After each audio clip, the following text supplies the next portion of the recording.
Good morning. It's Saturday morning, and we're going to have a great show. We've got two really good guys, two very knowledgeable guys. We got Scott Ritter, we got Ray McGovern, and of course, I get to hang out with them. Let's talk.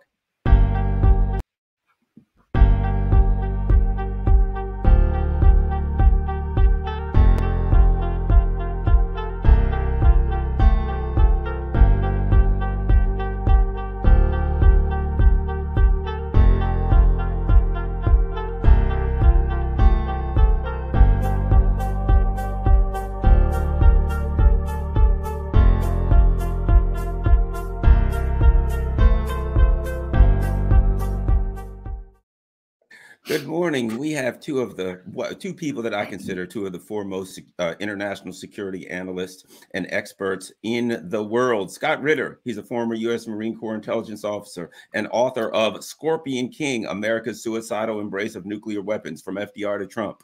He served in the Soviet Union as an inspector implementing the INF Treaty.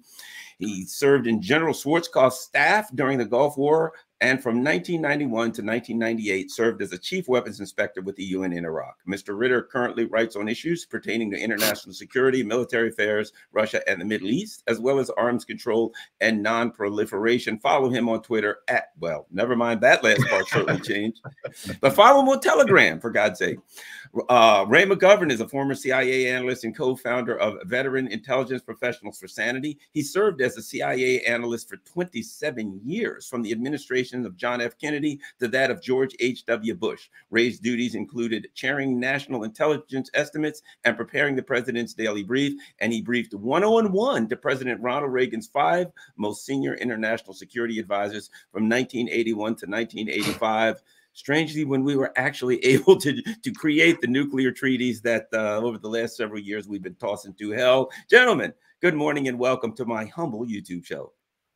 Good morning. Thanks for having me. So I figure what we'll do is let's start with the Russia-China stuff together, and then we'll go to, I do want to talk about some very interesting things that were said at the St. Petersburg International Economic Forum, and then we're going to have to talk about Taiwan. My gosh, this is a bad metaphor, but things are really blowing up over there. Let's start here. There was a phone call between President Xi and President Putin recently. Supposedly, there was some kind of a birthday celebratory call for President Xi, but it appears that there were many more things discussed than simply a congratulatory happy birthday. I'm also reading in some places that President Xi and Putin have been speaking maybe weekly or bi-weekly or monthly, and there has been no readouts for these regular calls. Let's start with you, Ray McGovern. What do you make of this latest call and discussion between the two leaders? Garland, this is a liminal time. Liminal, of course, means threshold. We've actually crossed the threshold, but readers of the New York Times, Washington Post, Wall Street Journal, Financial Times, they don't realize it because they haven't been told about it. Even Henry Kissinger, whom I don't always agree with, needless to say, has gotten it right for decades about the Russian-Chinese relationship. And he warned very pointedly at Davos, he said, look, the last thing Western nations need to do is force these two into a permanent alliance. Now, Ukraine, in my view, was the crucible. How did China react to this blatant violation of its fundamental cornerstone principle of non-interference in the affairs of other countries? Well, I was told by experts I know on China that this is a fundamental principle. Putin would never get Xi to acquiesce in that. I said, oh, wow.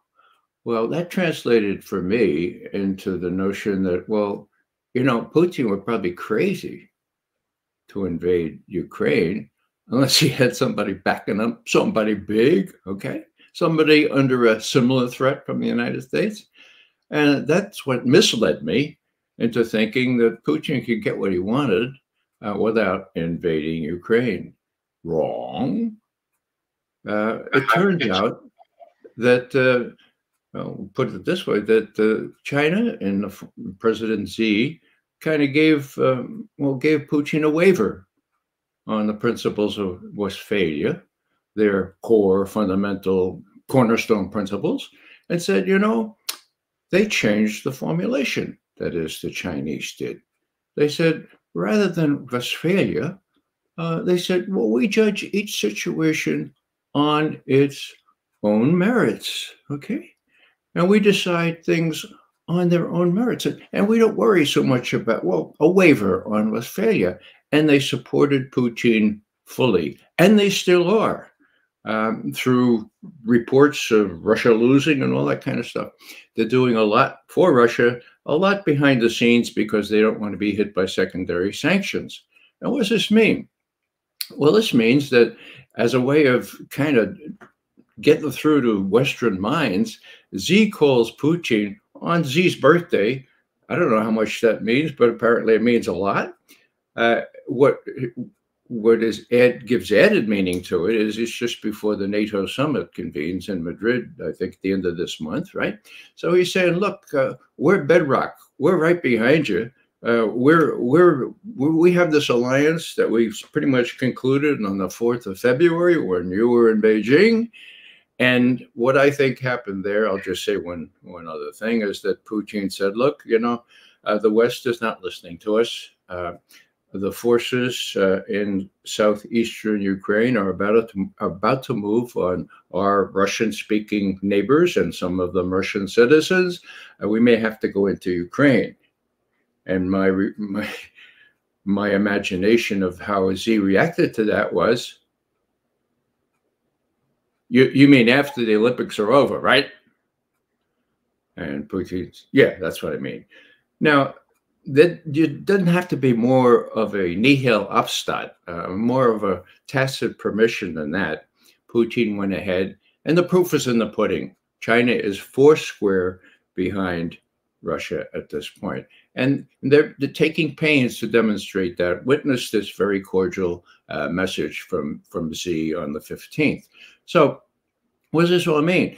This all means that if NATO doesn't get it, then Henry Kissinger's prediction of a permanent alliance between Russia and China is going to kind of fold out inevitably. It's pretty much a long way there now.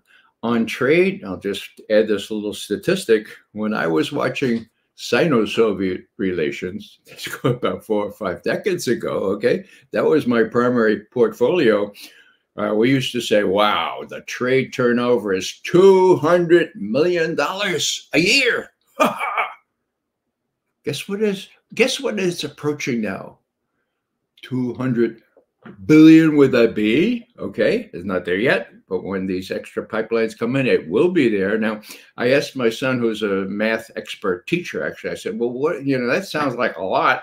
How many times 200 million is 200 billion? And he said, Dad, that's 1,000 times, all right? So there you have one indicator, 1,000 times trade turnover, and it's going to get even better from their point of view. So unless the West copes with this, and unless Biden realizes that if he escalates in Ukraine, which seems like he's going to do, my God, and escalates in China, he's got a two-front battle in front of him.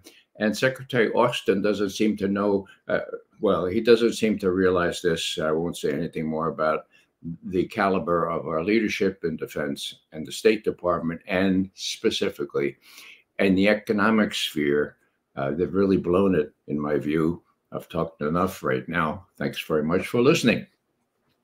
Scott Ritter, and Ray brought up a very important point, and that I didn't think about, and that is timing. I'm very big on timing, the importance of timing, because I know politicians are, and that is, I don't think it's an accident that this is just before the NATO summit. Liz Truss and various people have been talking about moving NATO eastward all the way to the shores of China. Your thoughts on what's happening with Russia and China, Scott Ritter?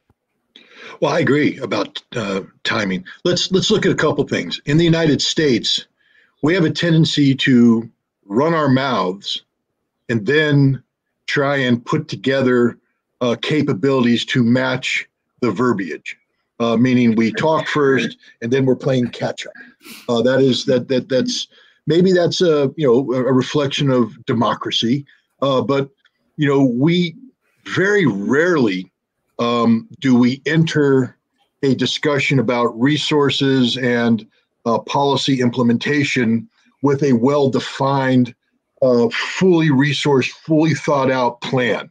It's generally that we say something, then we're reacting. The Chinese and the Russians simply don't operate that way.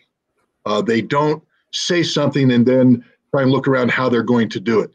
These are both very mature bureaucracies. And I emphasize bureaucracies because even though we talk about Putin and Xi, and these are two very powerful, influential leaders, they represent nations. Whereas in the United States, we have a president whose mouth represents the president. It doesn't represent the nation. Otherwise, we wouldn't have the White House and everybody quickly backtracking every time he opens his mouth and he says something. When Putin speaks, it's not Putin speaking on a whim. When Xi speaks, it's not Xi speaking on a whim. It means that it's very well thought, and it's well thought out going way back, way back. If anybody thinks that the first time Putin and Xi talked about Putin's invasion of Ukraine was on February 4th in Beijing, you don't understand Russia and China. If you think that the first time Putin realized that he had to have deep economic backup plan with China was on June 16th of 2021 when Biden made the speech that or the presentation to the press that Ray's always highlighting, very important presentation where Biden, like an American, made up a policy as he went along. I'm going to right now make up a policy that says we want Russia and China to be divided. I'm just going to go with it. Go with it. And everybody's going, what are you doing? What are you talking about? This hasn't been vetted. We don't have the resources to back this up. Generally, if you're going to speak about dividing them, we send a delegation to China, a delegation to Russia. You just stared Putin in the eye and said, I'm going to sanction the hell out of you. I mean, you're all over the map, Biden, as is all American presidents. This has been a policy years in the making. And the thing about Russia and China is that they plan for potential eventualities as opposed to predetermined outcomes. Meaning that when they sit down and they start putting together the resource, they say, okay, where are we going? Here, here, here, here. We can't predict. All right, guys, we need to start preparing for all of these. And as we move forward, we reevaluate. What does it look like? Plan A, plan B, let's keep going. Okay, we can get rid of Z, that's no longer there, boom, boom, boom. And they keep winnowing their way up the chain.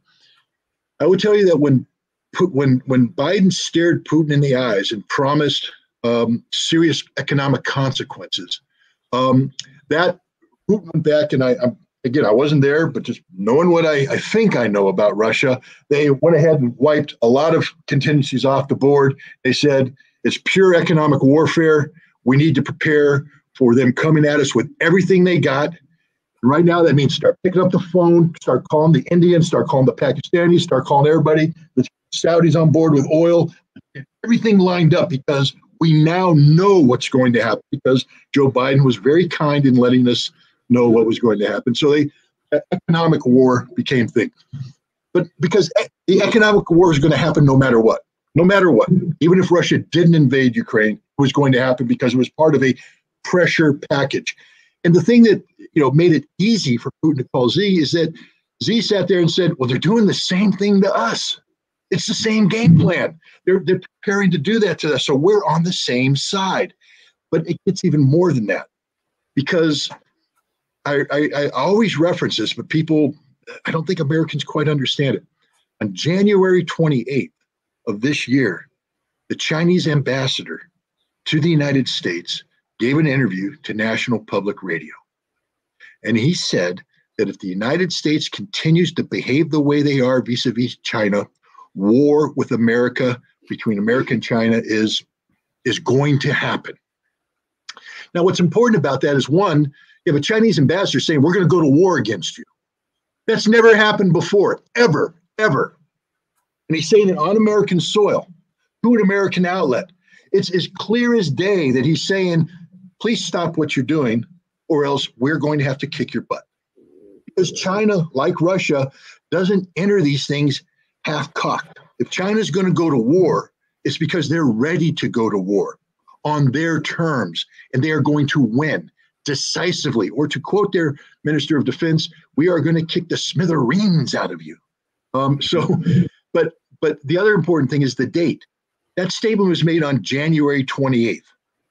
You have to understand that the ambassador would not speak unless he was authorized to say these words by the Chinese government after it had been carefully vetted through the totality of the Chinese bureaucracy, which includes their foreign ministry, which means that China pre-cleared those words with Russia. Because if you think the first time Putin and Xi talked about that 5,000-word statement they released was on February 4th, you don't know anything about Russia and China. That statement was months in the making. I would bet that that statement was starting to be drafted on June 17th, 2021. So they've been working on this statement. They've been working on the policy to back the statement up. Again, they don't speak and then try to craft policy. The entire game board was set on February 4th. And it's set not just for what Putin did in Ukraine, but what China's getting ready to do to Taiwan. I'll make a prediction here. By the end of the year, China will have militarily occupied Taiwan. China's going to war against Taiwan right now. Decision's been made. Why? Because the Americans are the dumbest people on the face of the earth. Because when the Chinese repeatedly call us up and say, shut up, just shut your mouths. Don't say another word, because you obviously haven't read our Constitution and the laws attached to our Constitution. We have a law that was promulgated on 2005 that says the moment the Taiwanese start even thinking about independence, we're going to knock them off the face of the earth. That we prefer peaceful outcome. We prefer the peaceful reunification. But if you put it in their heads that they think they can be independent, and they start acting on that, or if you start acting as if they are independent, we will blow them off the face of the earth. And if you come at us, we're going to take you out too. And they've been saying this. This isn't beating around the bush. They're saying it straight up. Shut up or you're going to die. Die. Real death. The American fleet's going to be sunk. And what are we doing? We're just bungling along as if, well, it's just the Chinese. They're just saying things. They never really did this before. They're not going to do it again. No. They're going to kick our butts because, like the Russians, and this is the thing we have to learn about this special military operation, it wasn't a knee-jerk, sudden thing where Putin said, called it the military, invade Ukraine today. No, what we're finding out, again, they had an interview of the Russian defense industry guy. And someone said, well, the West says you're running out of missiles. Really? No, we're cranking them out at full speed, baby. We've been preparing for this for a long time. We've been knowing this is coming for a long time. None of this is taking us by surprise. Nothing is taking Russia by surprise. Nothing. This war is going on their pace, and it'll be won when they decide it's over, not when anybody else decides. Macron and Draghi and all these other idiots can fly to Kiev and talk about a diplomatic off-ramp. Off what? Russia ain't going to stop. They're never going to stop till they've achieved everything. And as Denis Pushilin said, and people should listen to him because he spoke on Russian soil at an economic forum that was sponsored by the president of Russia, which means he ain't speaking unless Putin said speak. He said two things. One, this special military operation will not end until the end of the year. Two, we ain't stopping at Donbass. NATO, thanks for providing them the weapons. You now have given an excuse to keep going, and we're going to keep going until every Russian city belongs to Russia. Odessa, Kharkov, Dnipropetrovsk, everything. And three, and this is the most important one that people just aren't picking up on, I don't think there will be a Ukrainian state when this is done. So there we have it. Listen to him and listen to me right now. There won't be a Taiwan by the end of the year. Not the way we know it. It's gone. Ray McGovern. I think this is the. Yeah, I like to chime in on. Go ahead, and then we can get to the St. Peter Economic Forum. But go ahead, Ray. Sure. No, I think Scott, as usual, is exactly right, stressing that it's highly unusual for the Chinese ambassador to give an interview saying, "Looks like we're going to be at war with the United States." in New York or wherever he was making that statement. I mean, yeah. The other thing, and the thing I put equal weight on, is that the fellow who I can consider the best expert on China, his name is Chaz Freeman. He says there's likely to be war between the U.S. and China. I mean, my God, it seems to be inexorable. And as Scott hinted, this is not a Chinese initiative. That did really like to have this scooping up of Taiwan, which they consider to be a province of China, which we and most of the world also consider to be a province of China. They'd like to do it peaceably, but they can't rely on these crazy generals and admirals, these people who think they can use tactical nuclear weapons without it escalating. They can't rely on that.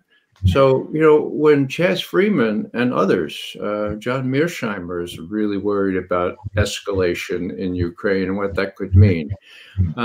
In short, if I were in the planning part of the State Department, I would be banging on the White House door and saying, look, you know, do you really want to provoke China as well as Russia? They're pretty much together now in what they both describe as something that exceeds a normal alliance. Do you really want to do this? And if Joe Biden were awake and he said, well, I hadn't thought about this that way, maybe he would cease and desist and cut the best deal he can now in Ukraine before Putin is provoked into going farther west and taking Odessa and going all the way up to Transnistria. I mean, this is really, this is the time where decisions need to be made. They need to be made in the White House in full cognizance of what they're up against. And I have no confidence that they know what they're up against. The last thing, Scott referred to what I always say, and that is after that June 16, 2021, so just exactly a year ago, after that, they're trying to get Joe Biden on the plane, right? Hey, let's go home, Joe. No, I'm going to talk to the press. Now, this is a verbatim quote. No, it would be inappropriate for me to say exactly what I told Mr. Putin, but you know, he's got a real problem with China. He's being squeezed. They've got a long, thousands of miles of border. He knows that China aspires not only to be the economic power in the world, but also military. Oh, he's really up against it. He's really being squeezed by China. Now, nothing could have been farther from the truth then. And now, as if to prove him wrong, the Chinese and the Russians are actually saying, we have an alliance. We have an alliance that exceeds a normal alliance, and it has no end to it. So do you really want to go up against both of them? I would suggest not. And I'll just throw in this one, too. China, is not providing military assistance to Russia. Russia doesn't need military assistance. Russia doesn't want military assistance in Ukraine. This is Russia's war, and pro-hint, they're winning, and winning big. China, on the other hand, understands that a Pacific conflict will be bigger than just Taiwan. And what's interesting here, when was the last time China flew a joint patrol with Russian aircraft in the Black Sea? It never happened. When was the last time Russia flew a joint patrol with the Chinese aircraft in the Pacific? It just happened. It just happened. If anybody thinks that Russia doesn't have China's back 100%, meaning that if it's a war with China, it's a war with Russia. Russia will be involved. They don't understand this. Japan better watch out. Japan's been saying really, really stupid things about the Kuril Islands. Russia, I guarantee, and I'll put money on it, that if there's a battle in Taiwan, Russia will solve the Kuril problem once and for all. And Japan will get a face slapping known as a butt whooping like it's never had before. And the United States won't be able to do anything about it because our fleet's going to be sunk in the Pacific. as we sail to Taiwan's assistance. And here's the scary part. I know we want to get on to other stuff. I give the chance of the war in Europe going nuclear 0%, because Putin's just winning. We don't want to put it back up against the wall. Dude, the wall's 400 miles that way and he's moving this way.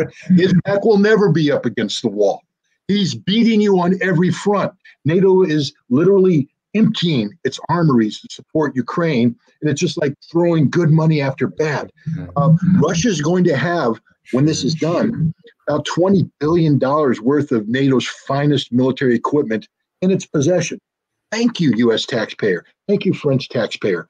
We're stupid. There's no chance of this going nuclear. None, from the Russian perspective. Here's where I really get scared.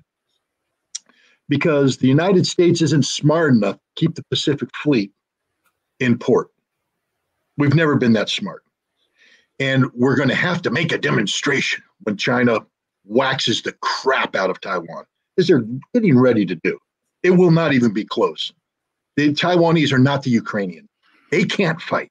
They can't sustain the fight. They don't know how to fight. They don't want to fight.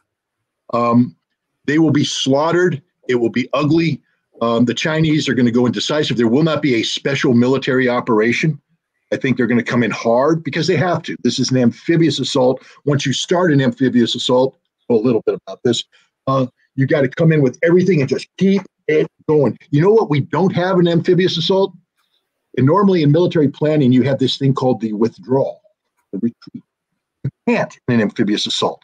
Once you commit, it's fight or die. So China isn't going in there saying, we're probe. Oh, God, we bit off more with you. We're coming out. No, it's in all the way with everything. It's done. That's how you do amphibious operations. In the United States, you're going to go, oh, send the fleet. And the Chinese are going to go, that fleet ain't getting anywhere close, guys. We're going to warn you. Red line, boom, it's all sunk. And what happens when a nuclear power carrier goes down with 6,000 men? And it's battle group, by the way. So let's just call it 14,000 dead Americans. That quick. Do we accept it? Or does some idiot say, we have to make a demonstration? We're going to fire, that new W-76-2 low-yield nuclear weapon. We're going to send a signal to the Chinese. Take out a port city in Hunan province. Boom, nuclear weapon goes off in Hunan. Chinese are going to go, oh, yeah, that's okay. No big deal. No, boom, Los Angeles is gone. Boom, Shanghai's gone. Boom, Seattle, Denver's gone. Then it's over. I give it over 70% chance of that happening, which means the world ends. The world's goodbye. And I said we're going to war. China's going to war with Taiwan by the end of the year. We may be lucky to see the new year. And I don't mean to be alarmist, but we have morons in Washington, D.C. People, the United States just signed a statement earlier this year, all 5 major nuclear powers. Nuclear war cannot be won. Therefore, nuclear war will never be fought. Really? Then why did we build the W-76-2 low-yield nuclear weapon?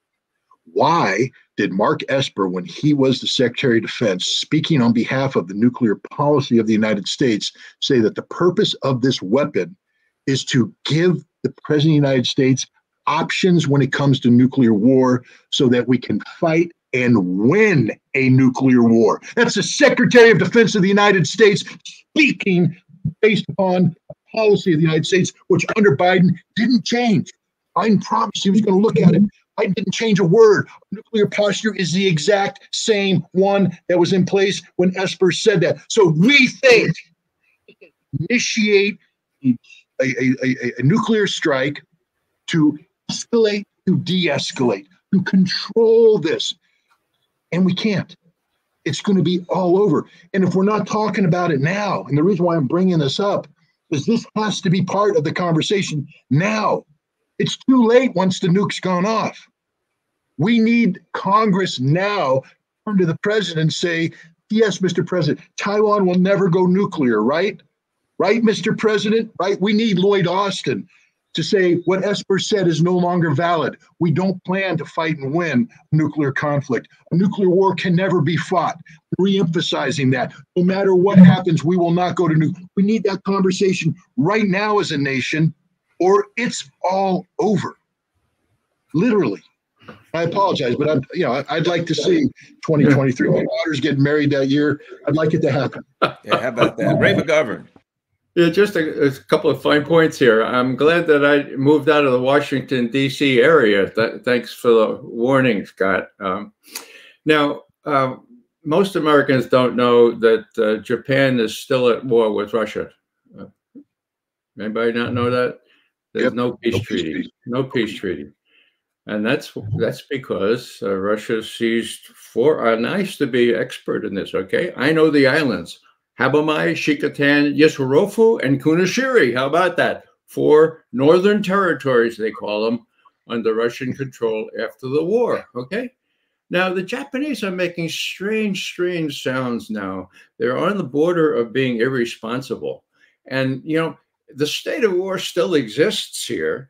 And that demonstration, joint Russia China demonstration flight, or like a bunch of aircraft, I believe, that happened precisely when who was in that part of the world? I think I was a fellow named Joe Biden.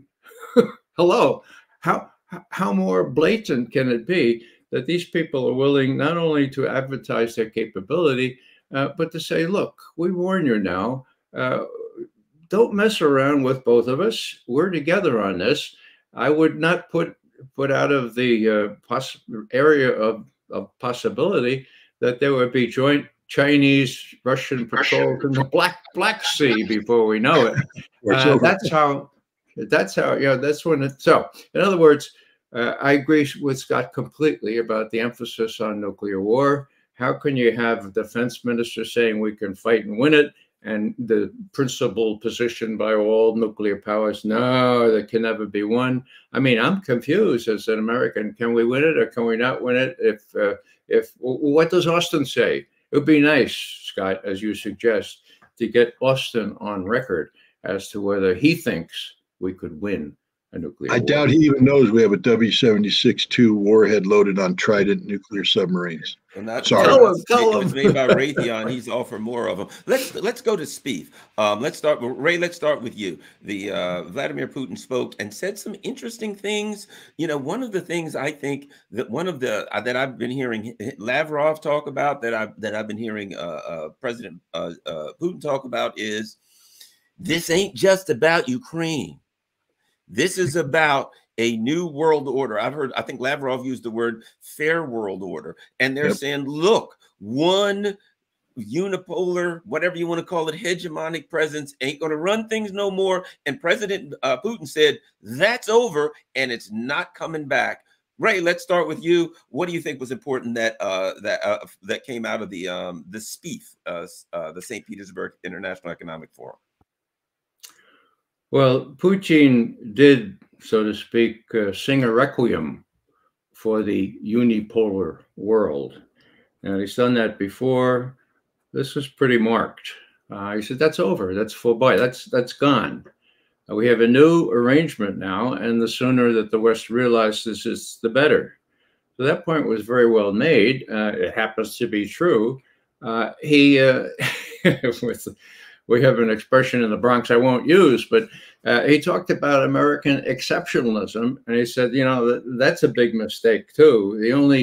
The only sense in which the United States is exceptional is that it thinks it's exceptional and that it can throw its weight around for the rest of us, and that ain't the situation anymore. That's why I talk about a liminal time here. This is a threshold, and Putin is articulating the changes. Now, what impressed me most about the speech is, he didn't look like he had cancer. He didn't look like he had survived a couple assassination attempts and all that stuff. No, he looked full of vim and vigor. 3 hours, answering questions. Comparisons are invidious, so I won't make any comparisons between the two presidents. But if anyone were in doubt that Putin is fully compos mentis, that he's probably not got terminal cancer, that he's going to be around for a while, and that he's feeling very confident. And again, the confidence comes in great measure because he's got this great big friend with 1,300,000,000, well, what is it? 1,300,000,000 people. They happen to be Chinese and other allies. So, you know, it's interesting. The impression he gave, he was fully in control of facts that went back down to minutiae with respect to things that the Russians are doing. And he, you know, this is not uncommon, but I was struck by every other paragraph he talked, and especially this affects poor people, and especially this affects families with children, and especially we're reaching out to people in the villages who are really suffering because of some of these sanctions and so forth, especially. So, you know, you don't see that. You see a little bit of rhetoric, but you don't see that in U.S. policy. And that really disturbs me, because I think the function of government is to look out after the little people. That used to be what the Democratic Party stood for. No more. Well, something I thought that was interesting, I'll just throw this out real quick. In reading President Putin's speech, when he mentioned, yes, basically the United States, and I'm paraphrasing, sees some countries as their backyard and treat the people like second-class citizens. Clearly, he was talking about the Monroe Doctrine, and he was talking about his allies in South America. I thought that very interesting, and I thought it's smart because you always want to build on your allies. But so, Scott, let me throw this at you. Roughly 3 months ago, on the opening of opening salvos of the Ukraine special military operation, President Putin gave a speech, which was the Empire of Lies speech, which I've read. And now 3 months later, and that was starting the military operation. Now, 3 months or so later, he gives this speech. And what's interesting is that was starting the operation. And now, let's face it, they're pretty much kicking ass, and they've taken a whole lot of names. And it's clear and obvious to everyone that they're winning this, and all this business about off ramps and things like that. It's projection. I think a lot of people in the West, in Europe, are looking for it, especially an economic off ramp, because they're suffering. What do you think about? We get the Empire of Lies speech, Scott, now 3 months later, and Russia is in the military driver's seat, and he gives this speech. Let's hear what you got from that speech and all of this stuff together, Scott Ritter. I'll start off by saying this. If you're in the business of news, and you didn't have somebody at the St. Petersburg summit, you failed. This was the most important speech this century, the single most important speech this century. This is, Ray uses big words. This is a transformational moment. That's too many syllables for the average Marine, but it's there. I said it. I didn't stumble. But this is the most important speech of this century. There's been 4 very important speeches this century. The first one was by a guy named Vladimir Putin. He spoke at the Munich Security Conference in 2007. That is still, to me, one of the greatest examples of political oratory that ever. Not just his speech, but the question and answer period, the way he answered the questions. The second most important speech took place in 2018. A guy named Vladimir Putin gave that speech, and it was about, it started off as just about domestic issues in Russia, but people should have listened, because here you have a man who's called a heartless dictator talking, and you just pointed it out, Garland, about the little man, about the little people, about the level of detail he went in explaining Russia's domestic situation and what was being done for the pensioners, what was being done for the children, what was being done for the economy, for the ecology, for no American politician could match that. No politician anywhere could match that. But then he got into about arms race, and the lecture he gave the United States about its failed arms control policies. Again, should have been listened to, everybody. And then, he gave a phrase that people should just focus on. Are you listening now? Because he said we were speaking to you, and you never listened to us. Are you listening now? And the answer is no, we weren't. We should have, but we weren't. The third most important speech this so far this century is the speech you just mentioned that Vladimir Putin gave on the eve of the special military operation, because we went from the theory of pushback, violent pushback to the irresponsible policy of the United States and NATO to the reality. We made this shift, and he explained it in great detail why it was happening. And after that speech, nobody could say, well, it's just rhetoric. No, it was rhetoric backed by action. But that was about the military primarily, what was happening militarily. I think when historians, if we make it through this year, historians will look back on this and recognize that Russia's war with Ukraine was 70% economic, 30% military. That Russia's war with Ukraine wasn't about Ukraine. It was about Russia's war with the West. And that the key element in defeating the West isn't to engage NATO in direct conflict. Russia's more than happy to let NATO destroy itself by using the Ukrainians as a proxy.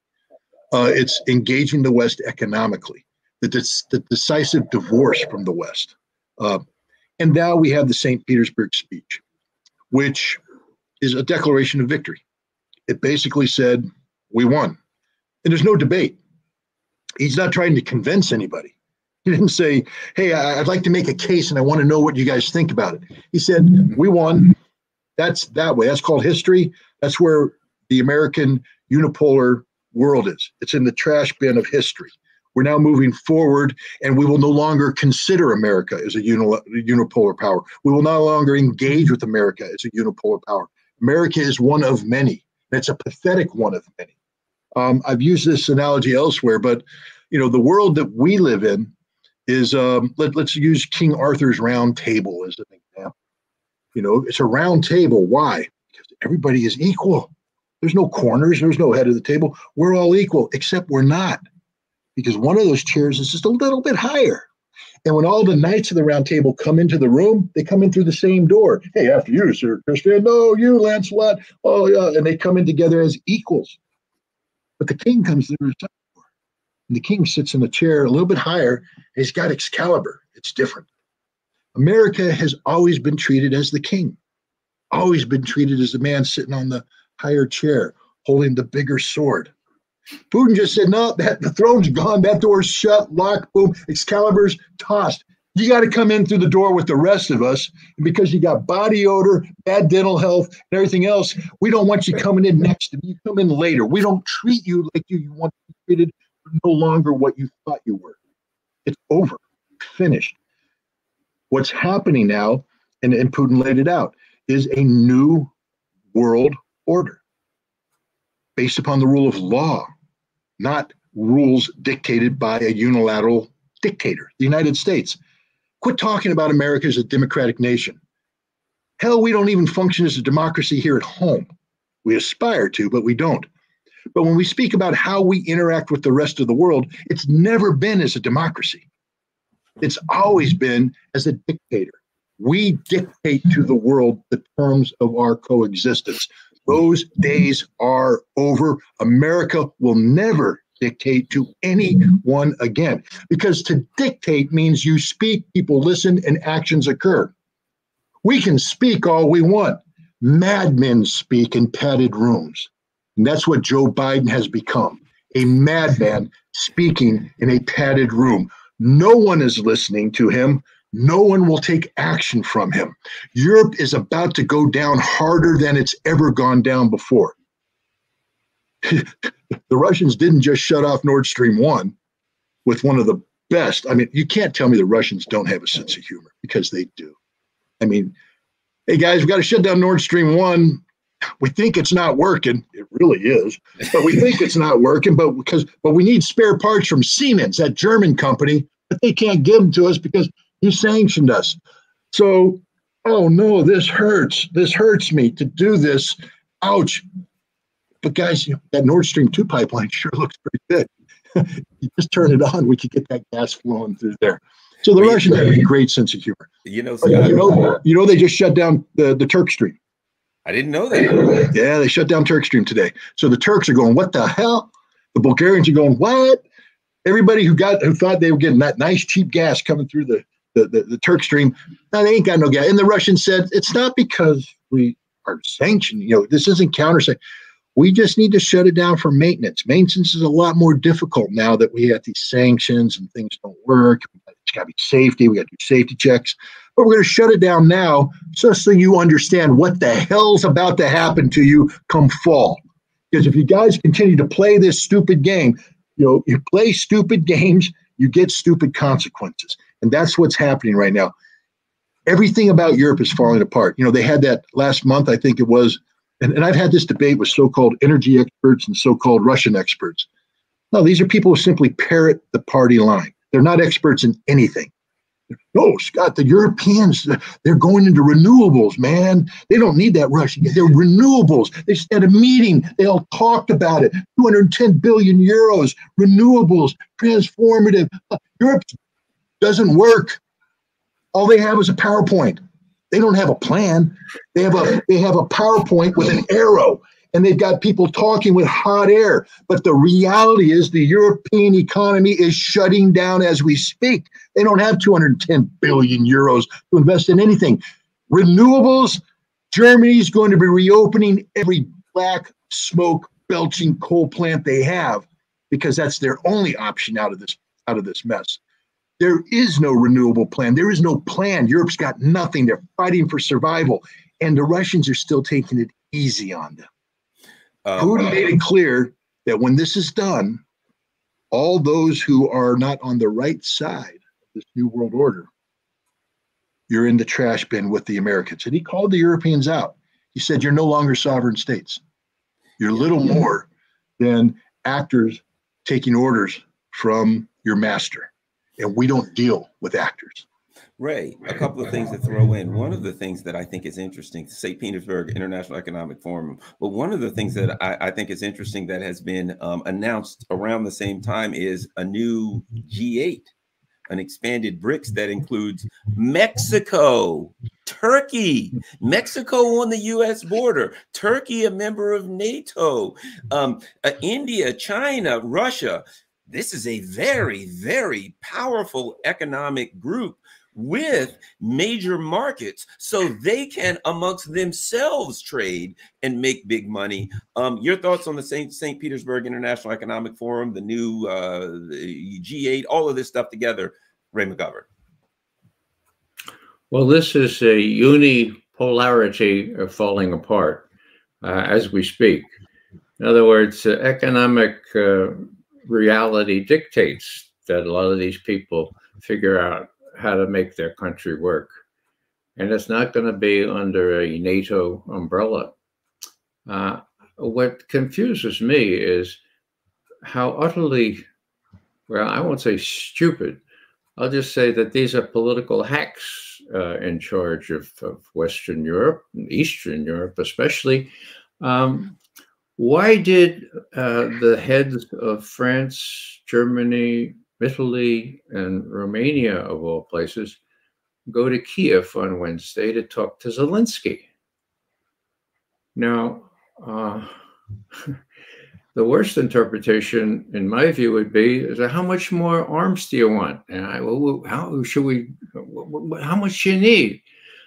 I don't think that that's necessarily the case. The rhetoric, of course, was all in that direction. I think they went to Zelensky to say, look, we're starting to hurt here.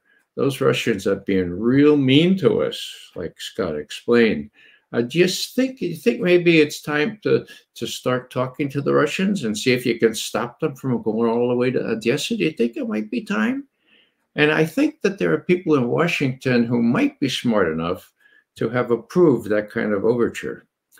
So as dumb or as ill-formed as European policy has been, I think under the force of the reality of the effects of the sanctions and the inexorable move of Russian forces west, I think that now is the time to get Zelensky, if they can, and the US certainly can, to say, all right, look, we've got to stop now. And if the Nazis threaten to kill you, We'll wipe them out because we know who they are. Actually, we put them in power. Okay?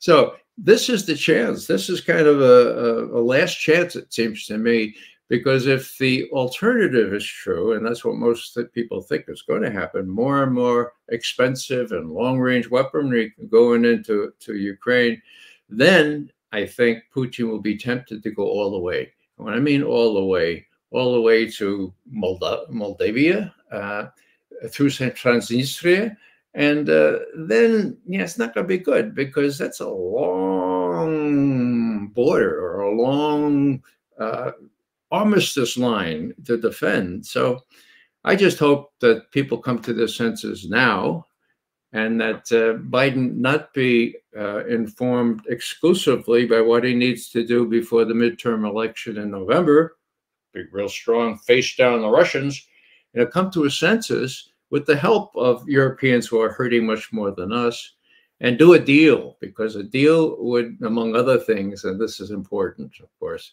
stop the bloodletting, stop the killing every Ukrainian to the last person. So, let's go into that a little bit, Scott. One thing that, we've heard these numbers, the Russians saying 300 a day, 400 a day, the deaths, the Ukrainians now admitting, let's just say it's 200 a day. And as you know, deaths, if you have losses in actual KIA, you're usually 5 to 1 in at least 5 to 1 in people who are taking out with various injuries. So 200 a day, I mean, you're looking at 1,000, 1,500, 2,000 wounded a day. How do you even care for that many? The issue of the military part, you don't hear much about it anymore because that's done. We are at a point now. The question is how far the Russians want to go. And what's interesting is, as you brought up, if you could touch on this, the discussion now from the Russian side is, if you want to keep sending them weapons, and I've heard this, we'll just have to take more territory to make sure those weapons are further away. If you want to take more weapons, we'll just keep on fighting. If you want to continue this, we're going to keep taking territory. We're going to keep doing. Here's my thought about a couple of ways that this thing could end. One, of course, would be diplomacy, but in reality, if I'm the Russians, we had a deal with the Minsk Accords and you didn't keep that. Why should I trust you for a new deal? The other part is a military collapse, where the military just falls apart and says we ain't fighting anymore, and a military coup of some type. And the third would certainly be, again, political, where there's some type of a coup, either the nationalists or, again, the military. At any rate, your thought about those factors, the military issue going on, and how that can affect politics, such as a coup or something like that, and the Russians going further. Put that stuff together, Scott Ritter. Sure. Well, let's talk.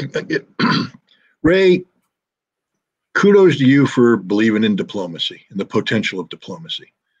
But Russia will never deal with the United States and Europe again on the issue of Ukraine, ever, again, ever. And one of the reasons is that the former Ukrainian President Poroshenko just came out and said something that I don't think anybody in the West has picked up on. But let me put it together for Garland, your audience. He said, the Minsk Accord was never serious. We never intended to implement it. We signed the Minsk Accord in 2015. And remember, that's part of the Normandy format. That's guarantees of Germany and France. Guarantees. But what guarantees were really given? Because Poroshenko said we were never going to sign it. The Normandy format knew we were never going to sign it.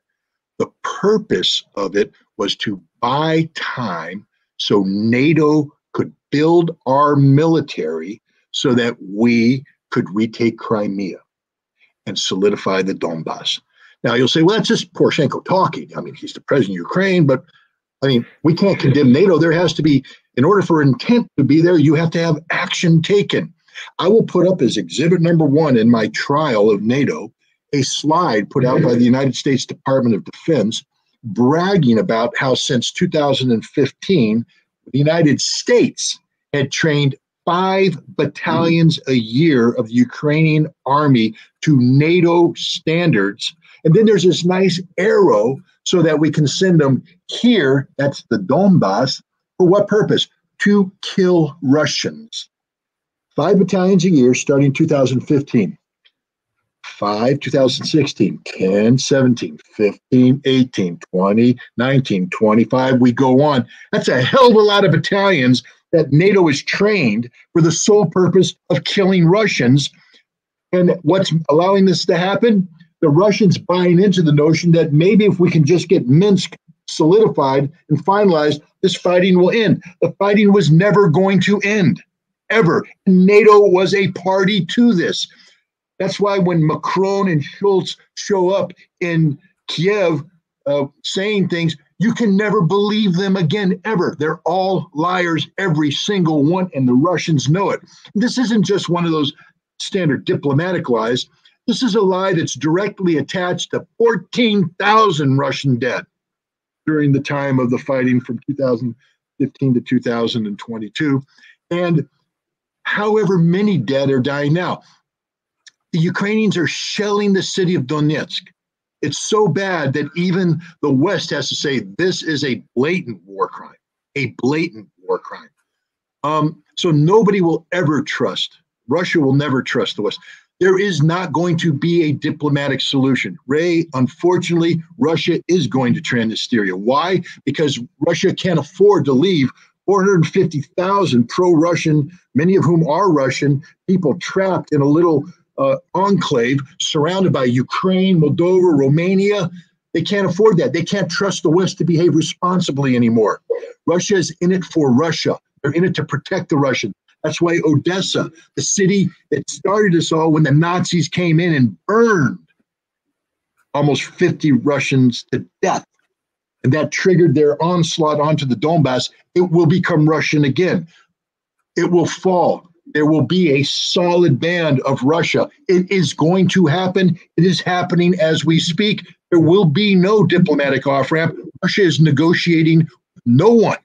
No one. There's no one saying we're negotiating with Russia because Russia isn't picking up that phone call.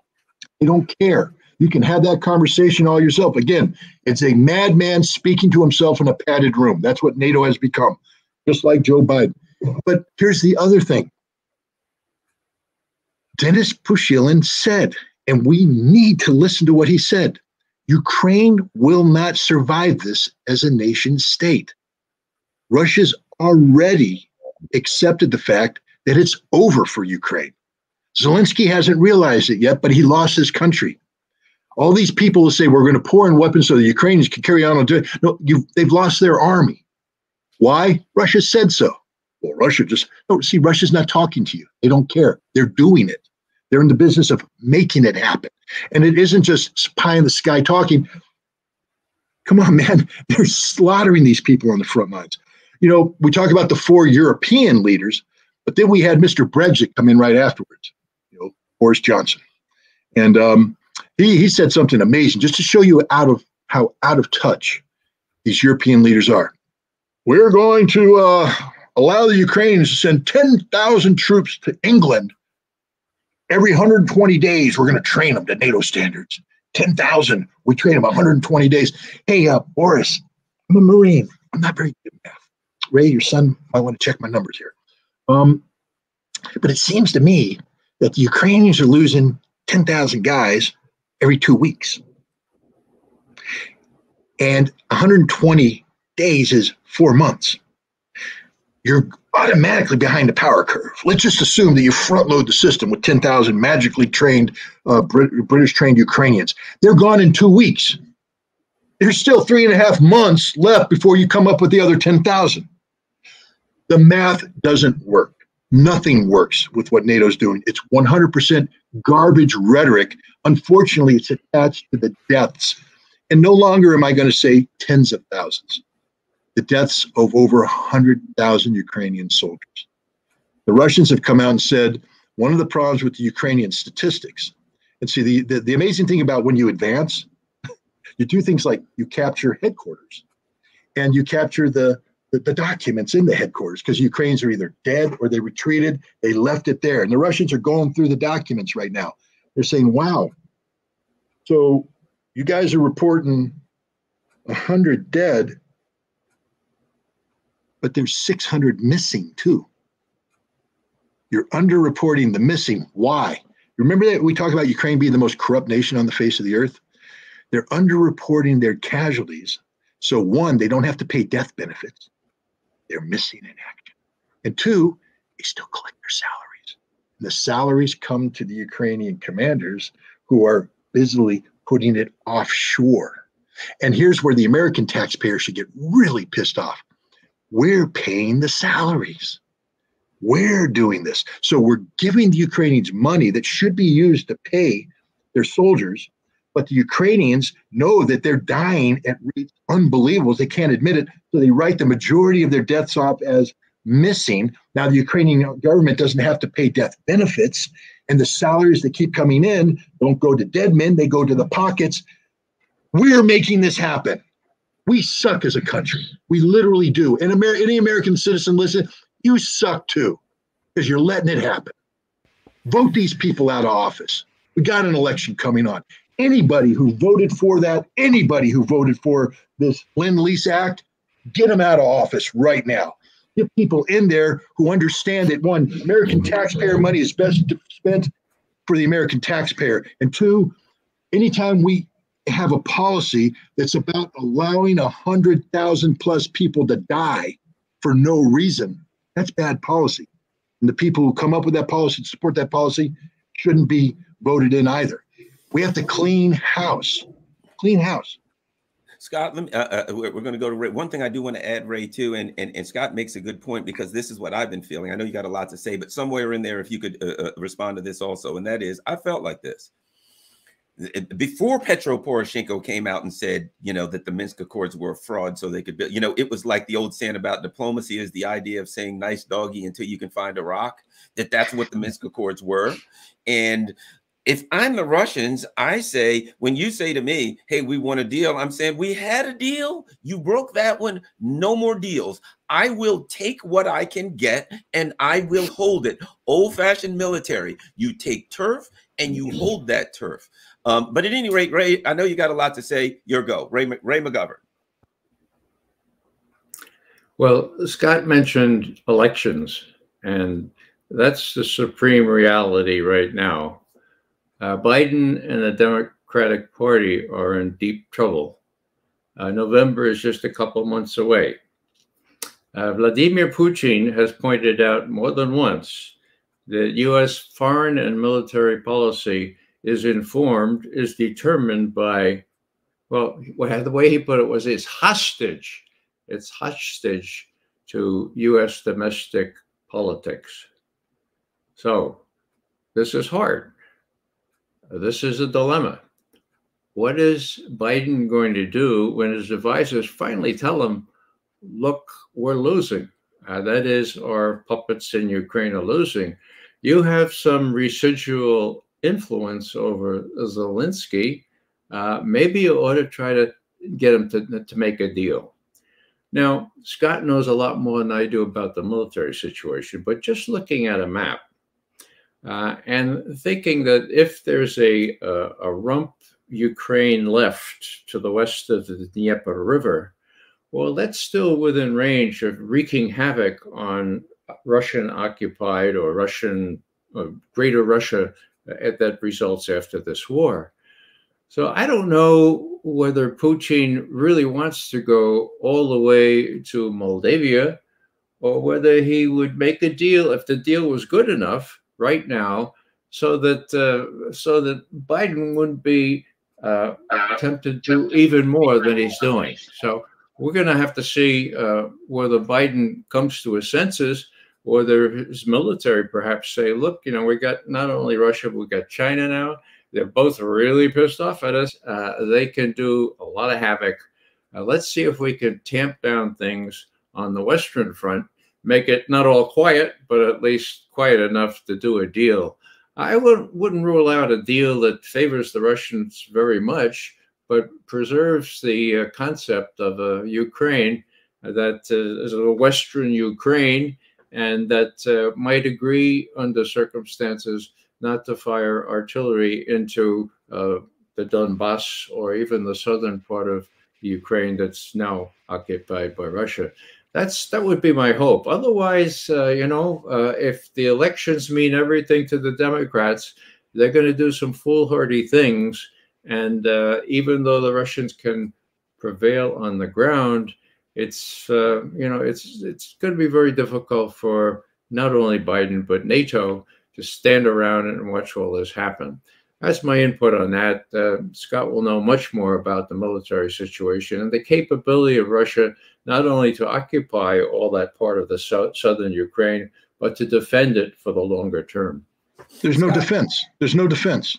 Russia would be defending against nothing because there will be no Ukrainian army. Russia is not in the business of making a deal with anybody. A, they'll never trust the West again, ever. B, they've already said straight up. I mean, I don't know how many times Putin, Lavrov, Shoigu, everybody else to say, this doesn't end until all our objectives are met. Objective number one, denazification. It doesn't just mean the destruction of the Nazi forces. It means that Ukraine will have a constitution that outlaws far-right parties, that bans any mention of Stepan Bandera. This is a requirement. It's not a negotiation tactic. This war doesn't end until Ukraine's constitution says all of this is illegal. You can't be a member of that party. It's all banned. It's done.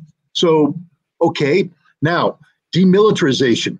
Every single piece of NATO hardware that has entered Ukraine will either be destroyed, rendered harmless, or taken over by the Russians. Ukraine won't have a single artillery piece to fire against Russia because they'll all be eliminated, and they won't have an army because it will be eliminated. The concept that this stops with a armistice line is ludicrous. Ludicrous. There will be no armistice. There will be no armistice line. There will be no Ukrainian military. There will be no far-right Ukrainian parties. This doesn't end until Russia wins everything. And those two conditions that we just laid out, that were laid out not by me, but by the Russians, Pushilin, speaking on behalf of Putin at the St. Petersburg Economic Forum, made this clear. The Ukrainians, it's over. Their state is gone. There will be no resurrecting it. You can't talk about a deal with the West after what Poroshenko just said. Russia can never again trust anybody in Europe. They can't trust NATO because they now know that the West simply negotiates to buy time for a future advantage. You can't leave a rump state, especially a rump state that doesn't have a transformative constitution, that A, bans all Bandera right-wing nonsense, B, prohibits any mention of Ukrainian NATO membership. It'll be banned constitutionally, unlike what it is now, where the Constitution says we must join NATO. Their Constitution will say we will never join NATO. It will be a complete purging. Whatever exists in Ukraine will be a 100% purging. Zelensky has been put on notice. He will not be the future president of Ukraine, ever. When this is done, he's either got to run for his life or he will be arrested by the Russians and put on trial as a war criminal. And he'll be put on trial not in Russia, but in the Donetsk Republic, where he has issued orders to his troops to shell the city of Donetsk. He is now a war criminal. He would be put on trial. If it's done in Donetsk, he will be shot. Shot. That's his future. These are not ramblings of Scott Ritter, who's really pissed off on a Saturday morning, or some crazy, Russian who's drunk on vodka, living in a fantasy world. These are the statements made coolly, dispassionately, without emotion, of people who are winning the war and know they are winning, confident in the outcome. There will be no negotiated settlement. Russia will take Odessa. Russia will resolve the Transnistria problem by joining Transnistria with a belt. There will be no armistice line because there will be no Ukrainian military. And the political problems that could be created by whatever is left in Ukraine will be resolved because all the political parties that cause problems will be eliminated, finished, gone for good. So, I mean, Biden needs to wake up to the fact that he has lost Ukraine. Now, the big question Biden has to ask himself is, do I want to lose NATO too? Because this defeat that is happening right now as we speak should be the end of NATO. NATO has lost all credibility. It has nothing left. They've emptied their coffers. They've been proven to be non-functional as a military alliance. They can't do anything. And as a political alliance, NATO is going to wake up one day and realize that the day of NATO taking the lead and the European Union following is gone, because NATO is a military alliance, not an economic organization. The European Union is based upon the notion of a single currency, the euro currency, joint economic benefit, and that's going down the toilet as we speak. I mean, it's like somebody had a bad burrito. You're going to have to flush it several times. I'm sorry to be so graphic, but that's where we're at right now. It's going down the toilet. We're about 3 flushes in, and it's about a 5-flush job. It's not good, but that's the reality of the European Union right now. And so, Biden really needs to, I'll make another prediction. If we all don't die in a nuclear holocaust by the end of the year, because I still don't want to, I'm dead serious about what's going on with China. I'm very worried about it. But if we make it, I'll make a couple predictions. Blinken won't be Secretary of State next year. Austin won't be Secretary of Defense next year. Jake Sullivan will be out as National Security Advisor and everything, because once they lose this election and the Democrats rally around the president, say, holy crap, we literally have just, excuse my language again, I apologize, holy darn shooting doggy dogs, we just paved the way for Donald Trump to become president. They had a poll today, a poll. This is in the midst of the January 6th, whatever they're doing on TV, where all America should be alert to the fact that this is the worst man in the world who tried to do . More Americans support him to be, if an election was held today, he would beat Joe Biden in a head-on election. Okay, and wait until the economy really starts to go down, the 6th flush. You think the Democrats can hold the White House? So the Democratic Party's in a panic, in an absolute panic, and they will be, especially in November. And they're going to purge. There's going to be a 100% purge. All this, new world order, rules-based international order, I'm this, I'm that, that's all gone. It's going to be, what can I do to stabilize, because James Carville, it's the economy, stupid. What can I do to stabilize the economy? And what can I do to stabilize the global economy? And I think you're going to see things like a massive reversal in the sanctions policy that's been implemented, but it's too late. Russia doesn't care anymore. They've already adapted. Sanctions are good for Russia. You know how much money Russia made last quarter? Unlimited. They can't count it. $100 billion. They're just like, we don't know what. No, I'm sorry. That's their surplus. Putin's going, yeah, we had a budget, but we got a surplus of $100 billion. I thought the sanctions were supposed to destroy this economy. And he said, and we're looking at the next quarter, $150 billion surplus. We're just rolling. We don't know what to do with the money. Hey, America, you need a loan? It's just, this is how stupid things have become. So there's going to have to be a purging. But the good thing would be if people went to Biden right now and said, start to purge now. Because a lot of damage can be done between today and November by the worst policy advisors in the modern history of the United States. Tony Blinken, Lloyd Austin, Jake Sullivan, Victoria Nuland. These are people that in non-democratic countries, for the crimes they have committed, the harm they have done, would be put up against the wall. They're that bad. Well, in America, we're just going to retire them to a think tank, and they're going to get to sit there and write books for $1 million advances, and they're going to make a life earning $40,000, $50,000, $60,000 per speech on the circuit. I mean, it's going to be a tough life in retirement for these people. They might even get to be talking heads on CNN or MSNBC. But what they should never be again is somebody who is sitting at the right hand of a elected official who has real power. These people should be purged from, and everybody, all the Putin whisperers. The other purge would be anybody who has advised this president or any past president on Russian policy who has written a thesis that calls Vladimir Putin a dictator. I literally would say that's my litmus test. Hey, you want a job? Is this your thesis? Vladimir Putin is a dirty, rotten dictator. Get the hell out of my office. Next. Oh, is this your thesis? It looks like the same one she wrote. You just put a new cover on it called Vladimir Putin is a rotten, dirty dictator. Out. Next. all the idiots who whisper in American policymakers' ears, who testify before Congress about how evil Putin is and how bad Russia is. Again, seventh flush has to be them. We got to get rid of them all. Ray, something I want to add, because we're talking, and I know we're running out of time, guys, so I don't want to take your whole Saturday morning, but I do want to hit one. Scott has gone into an important area, and I want Ray to comment on it, and that is the issue of politics.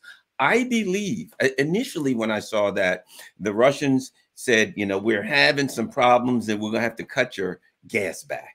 And boom, the gas starts cutting back, and the Germans and industrial powers start, whoa, you know, not so fast there. And I thought, well, they're probably giving the Europeans some motivation, shall we say, a little bit of a motivation to maybe come talk to them. Now I look at it and I'm like, but there's another interpretation. The other interpretation is, oh, this is a economic war.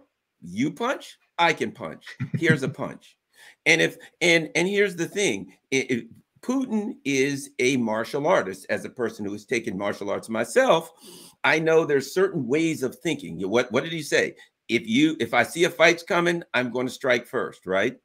The other thing is this: if you punch at me, that fist is a weapon. If I can break that wrist or that arm, that's one weapon that's out of the fight. Now you got to fight me with one arm and two. So if he looks at it and says, okay, this is a war of some type. Germany, your economy, the EU, your economy is a weapon against me. If I can break that weapon, you have one less weapon to fight with me against. That's an economic weapon, and you have to deal with it at home. So it's possible that the cutback in gas was a punch. It was to eliminate a weapon that they have that's economic and to inflict damage, because you want to eliminate that weapon and break that wrist. So now you can't punch me with that hand, and you got to deal with the pain of that broken wrist at the same time. You might not want to fight anymore. So your thoughts on all of this, what we're talking about, the political ramifications, Ray, I'll put it like this: the economic and the political ramifications are inextricably linked. Ray McGovern, your thoughts on all of this? I would simply say that we're entering a very dangerous period. The Russians are winning in Ukraine. The midterm elections are coming up in just a couple of months. Joe Biden and his Democratic advisors have shown themselves to be inept in the extreme. How did they repair the situation before the elections? This is what will determine things. And if I'm Vladimir Putin, I'm looking on and I'm saying, oh my God, you know, what are they going to do?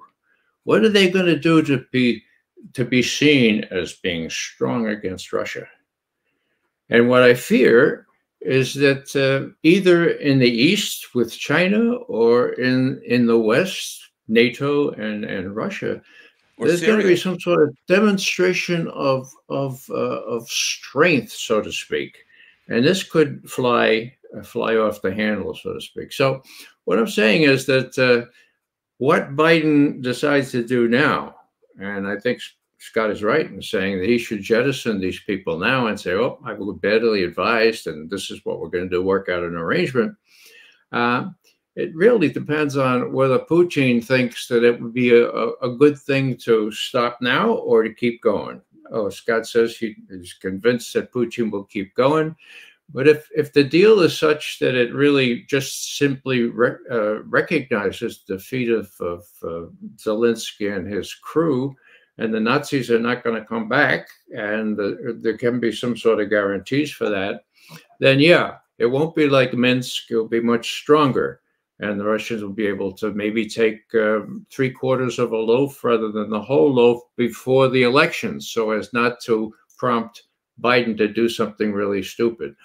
I worry because there are good people who are suggesting to me that he is going to do something stupid, that there will be some sort of military dust-up between the U.S. and NATO on the one hand and Russia on the other, just because of the political realities that the midterms are coming in November. There's a long precedent for presidents to be tempted to do this. One last thing, Tony, Jake Sullivan. Okay. Now, here's a guy that may be about to be indicted. Huh. Indicted? Yeah. Why? Because in court documents now, sworn testimony shows that Hillary Clinton approved these ruses about Russiagate back in October and November, early November of 2016, before the election. And who was the guy advising Clinton to do all this? His name is Sullivan, Tony Sullivan. These people are going to be held accountable for this now in court, where it really matters. And so he's got a kind of a wag the dog kind of outlook on this stuff. As long as things keep going, as long as they hold on, Tony has a big distraction lest people come after him in a judicial process. That may play a smaller role, but I think it's the back of Tony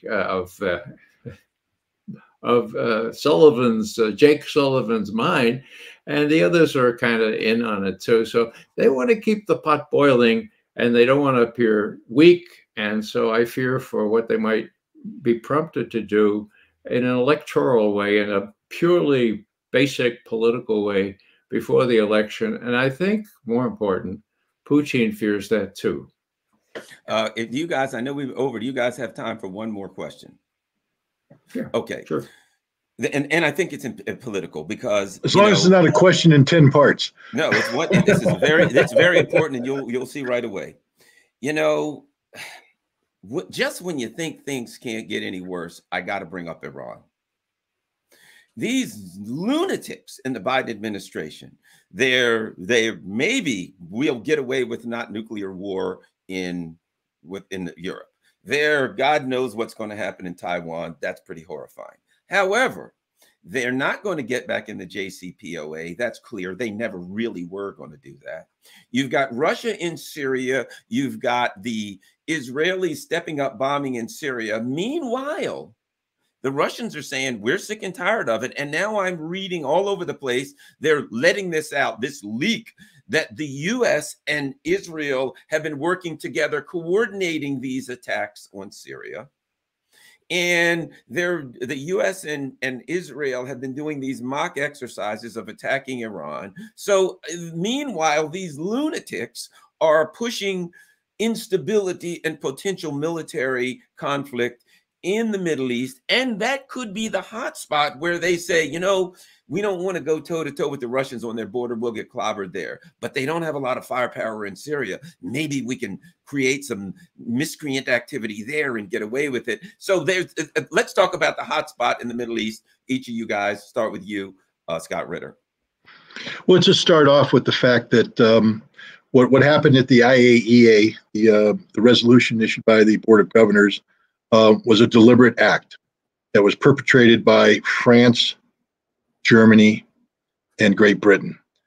These are three signatories or three parties to the JCPOA. So you have to understand that this was done by JCPOA members on behalf of the United States, who's not a JCPOA member, but claims to want to come back into the JCPOA based upon Israeli intelligence. And Israel has never been in favor of the JCPOA. So the reason why I say that is you have to look at motives. Because people say, well, no, it's just a Board of Governors a resolution that rightfully points out to Iran that it needs to provide explanations for these three uranium traces that have been found by the IAEA. You must answer these questions. And Iran has said, question asked, question answered. All three of the incidents that you're talking about, all three of the places, involve a narrative that existed, with the exception of one, which is this warehouse, this atomic warehouse that we'll talk about in a minute, that occurred prior to 2003.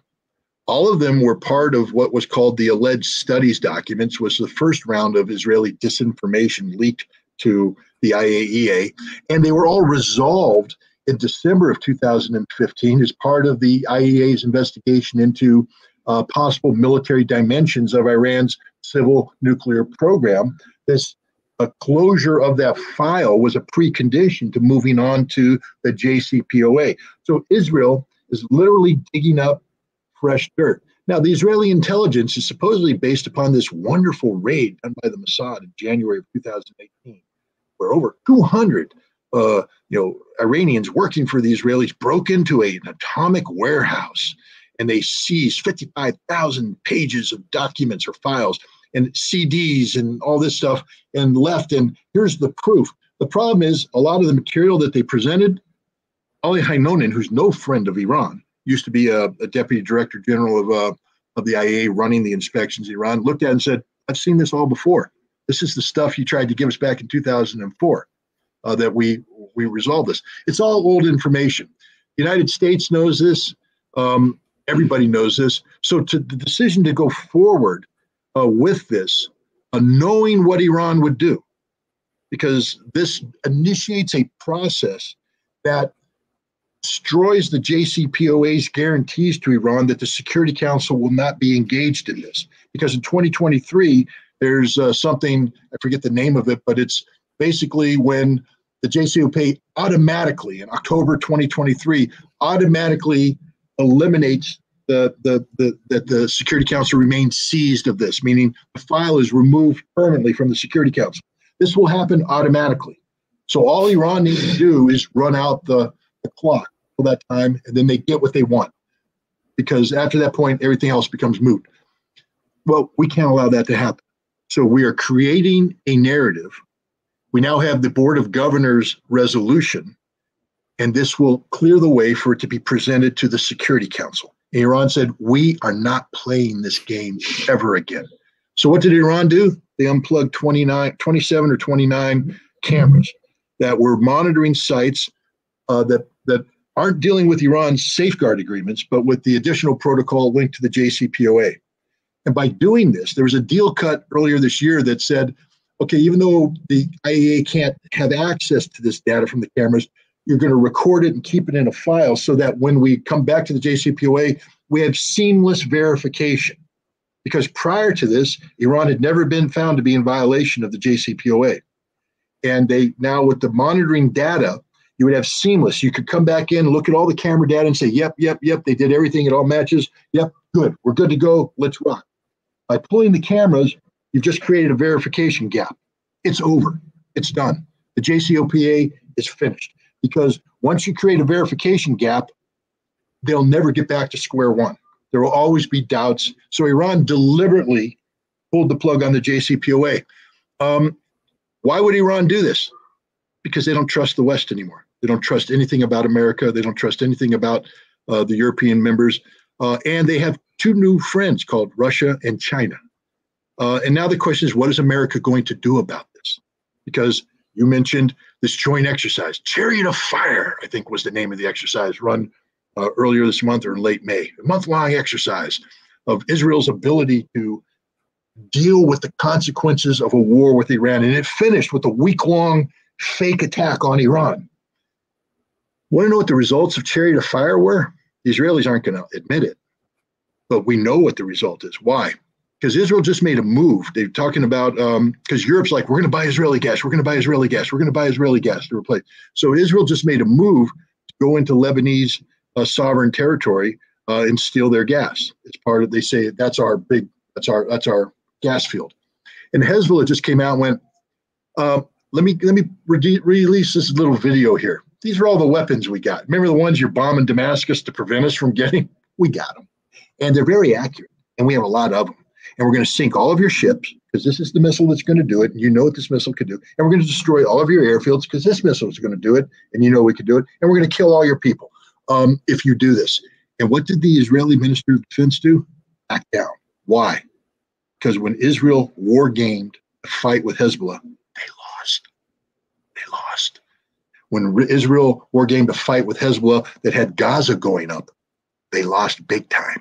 And when they combined a war with Hezbollah, with Gaza going up, and Iran coming at them, they were wiped off the face of the earth. The Israelis lost their own exercise. They won't admit it, but they lost. And they lost with America's help. America can't win this for them. So now we come to what Joe Biden's doing next month. This is very important. He's crawling on his knees to MBS, the Crown Prince of Saudi Arabia. You know, the guy that he said during the campaign, I will never meet with this man. He's a despicable pig. He killed Jamal Khashoggi. He needs to be treated as a pariah. I'm going to steely-eye Joe him. And, oh, my God, I need to crawl there on my knees and beg for oil. He's not going to get the oil. And want to know why? And he wants a security guarantee, too. Ukraine has changed everything.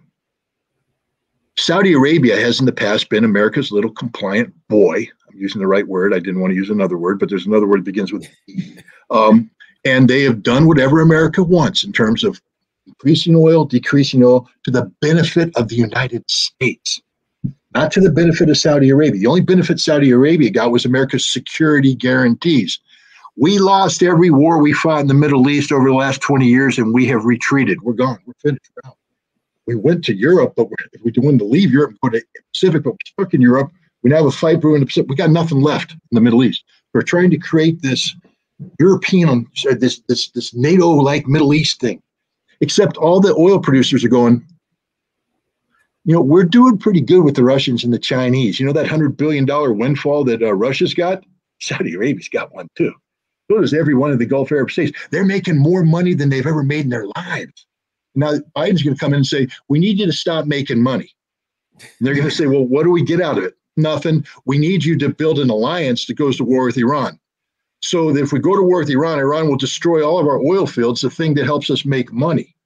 So you want us to commit suicide. And Biden's going to say, yes, but I need it for the midterm elections. And they're going to scratch their head and they'll say, you're out of office either through senility in a year or you're going to lose an election in 2 years. We are not going to commit economic suicide on your behalf. We are not going to help. Oh, they'll do it diplomatically, but it's going to fail. Why? Because Iran is ready to destroy everybody if they want to play that game. The fact is, Israel just launched a month-long war game designed to prepare their military for a potential play. And the whole idea was that they were going to come out so strong that they were going to stare, they're going to do a Joe Biden, stare Iran in the eyes and throw them into, and yet they lost their own war game. And they just backed down from Hezbollah. I don't think the world's picked up on that. But Hezbollah's little video release prompted the Israeli Minister of Defense to come out and say, oh, no, we don't want to have any problems with you. No, don't worry about that. We're not going to do any of this. We don't want, because Israel will lose. And the other problem that Israel has, everybody's looking for Israel to be the foundation of this new, Israeli-Arab security alliance. Who's running Israel? I mean, they got to, the current prime minister may not be prime minister in a week. Who's going to replace him? Benjamin Netanyahu? He may be in jail. So Israel is a nation in political turmoil. Nobody trusts Israel. They're weak, very weak. They just lost their own war game, and everybody knows it. Iran, on the other hand, is quite strong, very confident. Unlike the United States, let me put it this way: Iran is winning in Lebanon, winning in Syria, winning in Iraq, winning in Yemen, winning in Afghanistan. 5 victories right there. I'm not saying that everything's a bed of roses for Iran. Sanctions hurt, but they're selling over 2 million barrels of oil a day with no discount, which means they're getting full price. So they're making money too. Everybody's making money. James Carville said it's the economy, stupid. It doesn't just apply to American domestic politics. It applies to Gulf Arab state politics and Persian Gulf politics. They're all making money. They're all happy. And they ain't going to commit suicide on behalf of a failed American president. I mean, that's just the reality of it. Let's go to Ray. And Ray, I want to add something that I also think that needs to be added. I truly believe Yemen launched some very successful attacks on Saudi Arabia and a brushback on the UAE as far as using drones and missiles. And they may or may not have gotten technical help from Iran. I tend to think that was a message also saying, look, guys, don't start no trouble and it won't be one. But if we, through our proxies, Yemen, can do that kind of damage to your oil field, that's just an elbow. That's just, as they call in baseball, chin music, where the pitcher throws one right in front of you, backs you off the plate a little bit. Imagine what we can do with our arsenal. We don't want to do it, but you need to back off the plate. Ray, politics, the dangerous situation in the Middle East. Your thoughts? Well, Iran is quite strong. That could be a good thing. It could be a bad thing, because Israel is quite, as Scott has said, quite in flux. Would Israel be tempted to move against Iran in any case? Smart people say no way, because of how strong Hezbollah and Iran are. On the other hand, if it's viewed as an existential threat, no, I wouldn't bet on what the Israelis might try to do. They would try something small, perhaps at first. I think one of the big aspects that needs to be underscored, coming out of what Scott just said, is how the UN and its bodies, the IAEA and the OCPW, the Office for the Prevention of Chemical Warfare, how they have just been corrupted over the last 19 years. Why do I say 19? Because I remember back just a week before we and the British invaded Iraq, the head of the IAEA, an Egyptian named Mohammed El-Baradei, got up. And he reported to the Security Council, and Scott, you'll remember this quite well. He said, you know, our experts have over the last day and a half examined those documents about yellow cake uranium coming from deepest Africa to Iraq. And we have found them to be not authentic. It was a great moment. Diplomats speak for, oh, the guy's a lion again. Where'd they get that information? Dick Cheney provided that information. We know that, okay? So that was the heyday of these UN bodies, it seems to me. And so the US and Western allies have had 19 years to subvert it, to make sure that the IAEA and the Prevention Against Chemical Weapons do the West's bidding. And people have shown that these reported chemical events in Syria, for example, were manufactured out of whole cloth. And so that's a downside to this whole thing, how the UN has been manipulated into being this kind of tool. The only other thought that I would add is this, that if memory serves, on these US-assisted attacks in Syria, US assisting the Israelis, when the US has been involved, the reports say that we have warned the Russians ahead of time. Now, I don't know whether they're true or not. It was not something that came out of some weird website. I cite that simply because there is a degree of common sense in our military that when the flag goes up and we're doing these kinds of things with Russian forces in country, we ought to let the Russians know about it beforehand. So if there's a note of optimism or kind of positive outlook on things, we are at that level at least still talking to the Russians. At the larger level, at the upper level, I just don't know, but I certainly hope that our policymakers are in touch with their Russian counterparts, because if not, then it's worse than 1962 and the Cuban Missile Crisis. Yeah, thanks a lot. Scott Ritter, Ray McGovern, thanks a lot, you guys. I appreciate you taking time out on a Saturday morning, and this was excellent. Thanks for having me. All right, I'll talk to you guys both soon. Thanks, Scott. Right. Ray. There we go.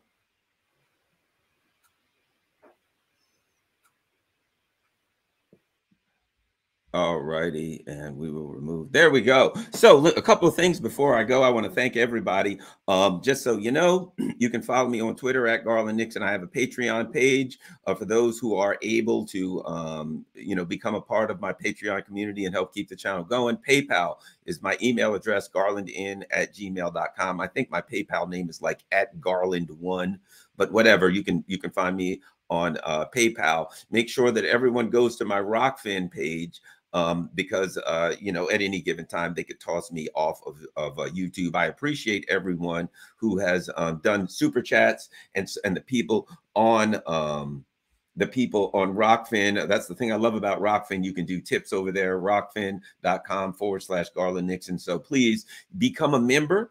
If you're a member on Rockfin, it's $9.99 a month. That allows you to see all of my premium information and anybody's premium information on Rockfin, ROKFIN.com/Garland Nixon. Appreciate all the tips. You can do the tip jar over there. You don't have to become a member. You can become a subscriber. There's no cost for being a subscriber. I think we got some super chats. I certainly appreciate the super chats. And if there are any, which I know there are, I would like to answer them. And at this point, and here we go. So let's go with the first super chat. Jennifer Chang, greetings from Taiwan. Thanks a lot, Jennifer. Appreciate that. I know there was at least one more super chat that I saw, and darn it, when I find it.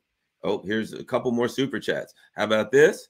Summer of 1970 gives a super sticker. And of course, Kev's Ink House. Great work, Garland. Cool humor too from Scotland, UK Scott. Hey, way to go.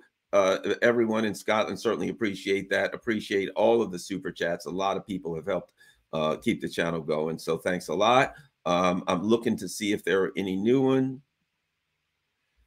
And let's go over to Rockfin. We got some people over there. We got to give a big shout out to Chicken Patty, of course, always. Thanks a lot, Chicken Patty. David Barber, thanks a lot. No, that's David Boteller. Thanks a lot, David. Certainly appreciate the tip there. We've got another tip from Grandma Rat. Oh, that's a good one. Grandma Rat gives us a tip. And of course, I'm looking. Maria in Greece. Maria did a tip too. Thanks a lot, Maria. I certainly think that we got a lot of people on. We've got a lot of people on Rockfin that are tipping, that are helping out. I certainly appreciate everyone who helps keep the channel going. Let me look. I'm looking on Rockfin. I don't want to miss anyone who has tipped. And I think that's it. Wow, we got 95 people watching on Rockfin. How about that? It's very important for everyone to smash the like button. That's it. It's very important for everyone to smash the like button, because that helps with what little we get from the stream, and you know what little YouTube doesn't block. That's important. I want to thank everybody again, especially don't forget, go to Rockfin, rockfin.com/Garland Nixon, become a subscriber, or a free subscriber, or hopefully a $9.99 per month member. That really helps keep things going. And Rockfin's important because we need alternative platforms, and Rockfin's one of the alternative platforms. And the reason I'm on there is because they don't censor. And it's important to help keep Rockfin going. That's $9.99 a month. But again, you can be a subscriber for free. I have a channel on Odyssey. Really don't go on there much. But the great thing about Odyssey is Odyssey reaches up and grabs all of your videos off of YouTube, so that if YouTube craps me out, Odyssey's there. So I really need to start doing more stuff on Odyssey. It's absolutely great. But rockfin.com/Garland Nixon. It's not Israel, as the Bible never mentions. Somebody has something to say about Israel. Let's see what else we got here. Holy moly, we got more new super chats. A super sticker from Orama Spilsbury. Orama Spilsbury, thanks a lot. We got another one. We got other super chats that I see. How about that's Orama Spilsbury. That's right. That's Orama Spilsbury. Thanks a lot for the super chat. All right, everyone. Well, it's Saturday morning, and some of us have to go out and cut the grass, and then do a few things during the day. And then in the evening, I'm going down to the pier and sit at the end of the pier with my buddy, and we're going to do some fishing and hanging out and do things you do at the end of the pier when you're fishing and hanging out and having fun. You know, that's going to be great. So thanks a lot. We shall relax is what we shall do. We shall relax and imbibe and things of that nature. Thanks a lot, everybody. That's all I can think of. I'm on Facebook, Garland Nixon, but you know, never really not on that much. I'm half the time suspended, but you can follow me. You can follow me there if you want to. My Telegram channel, again, my name, Garland Nixon. The beauty of having the name Garland Nixon is it's weird, but the beauty of it is like you search for a new email address. Gee, Garland Nixon at so-and-so.com. It's always going to say that's available because there ain't no damn body else in Garland Nixon. So that is that. I hope people enjoy it. Do your fishing now while you still can. There we go. From the sounds of Scott Ritter, I better get in a whole lot of fishing this summer. But at any rate, I thank you guys a lot. And it's time. Oh, wait a minute. We got another super chat. That is Ritter sounds like he's on the board. I mean, you know, here's what I understand.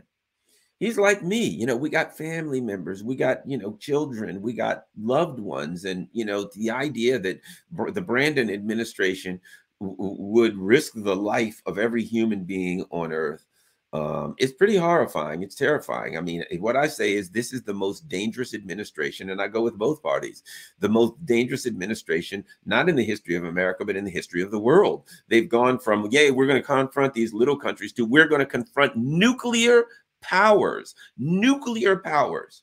How do you do that? And that they're going to figure out a way to bring down Russia and China so that we can still be in power, but yet not get into nuclear war. That they actually think that a country that's $30 trillion in debt, our economy is falling apart. The people are furious. Socially, our country's falling apart. Crime everywhere. And people talk about crime in America as though it's just some individual getting angry here and there. It is representative of a country that is falling apart in so many ways. This is not crime of there's a bad guy we got to stop. Oh, there's a bad guy here and a bad guy there. That's not what this crime about. This crime is about a country that has become economically, politically, and socially unstable. This is the crime wave that we're seeing. People are like, well, all we got to do is add a few more cops and a few new laws. This country is unstable. And the crime wave is a manifestation of the instability. That's the reality of it. So those who tell you they're just going to hire a few cops here or knuckle down on some bad guys here and there are missing the boat. This is these things that we're seeing are a manifestation. Homelessness that we're seeing, the rise in homelessness, that's a manifestation of political instability. I had a friend of mine tell me the other day, they just told me my rent's going up $400. $400 for an apartment? That is huge. This is a person who lives alone and can handle it and can pay it easily, to be quite frank. But imagine people got a couple kids and they're dealing with the price of gas and they're dealing with the price of everything. And now they got four. They may not be able to make it. It may not fit in their budget. Do you take food out of your budget to pay the rent? That's what Americans are facing. That's causing this crime wave. That's causing this political and economic instability.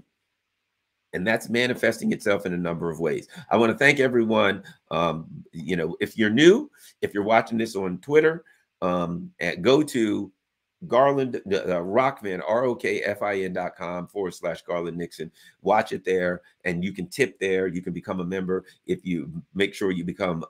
You can become a subscriber. So make sure you follow me on, particularly Telegram, YouTube, and Rockfin. Thanks a lot, everyone. Let's see what the last thing. Redacted, who is Brandon. Trismegistus. I hope they have a few dragons. All right. Well, you get the last word. Thanks a lot, everybody. Peace. I'm out.